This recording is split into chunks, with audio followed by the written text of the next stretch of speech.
it's Edie here.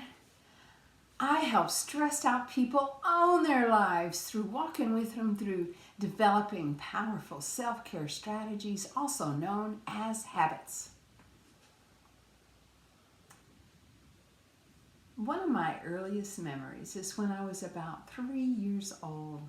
My sister, who's just 19 months older than me, Deborah, called me over and she said, "Look at what I can do."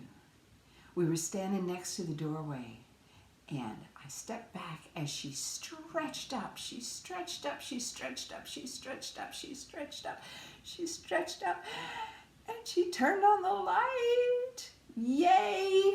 Look at what she can do. Oh my goodness, what a great skill. And I was not much smaller than her. I was just a little younger. So I always believed that I could do exactly what she did. So I stepped up to the wall and I stretched up and I stretched up and I stretched up and I got on my tippy toes and I got ballerina toes and I got as tall as I could. And I stretched up and I held my breath and I stretched up and I could not. I could not reach that light switch. I could not turn on the light. I did not have the power that my sister had. I was not good enough. I was not able. And I just tried as hard as I could, and I could not.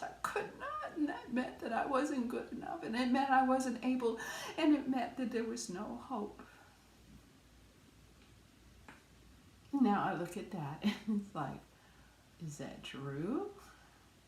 Because the truth was, I just wasn't quite tall enough.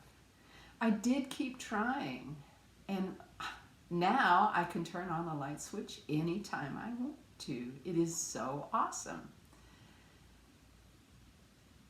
But what came out of that was a sense of, if I can't do something the first time, there's part of me that says, you just can't. You're just not good enough. You just can't.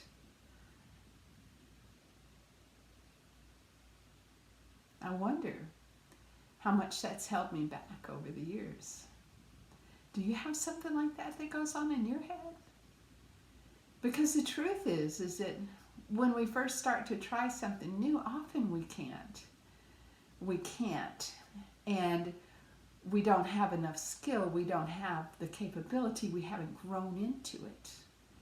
But what is the key to developing that skill, to growing into new things? It's celebration.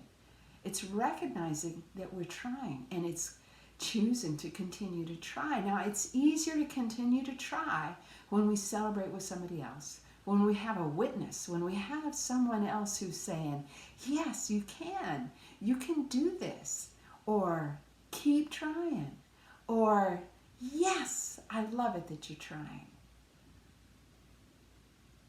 The power of a witness, the power of celebration is what is the key to keeping us going. You'll remember the 4 keys to developing a new habit is you've got to remind yourself everywhere. You've got to make it fun, because if it's not fun, you're probably not going to do it. You've got to make it very small and very doable, and you've got to celebrate. And I'm telling you today, celebrating with somebody else just adds juice to that celebration. And so that's what I recommend at all times. Celebrate well and celebrate together, and help other people celebrate their accomplishments, because aren't people amazing? You look at the people around you and the growth that they've experienced and what you've witnessed over the years with them. Isn't it wonderful? Listen, if there's any way I can help you, I'm happy to. Reach out to me, private message, whatever you need. Thank you so much for watching.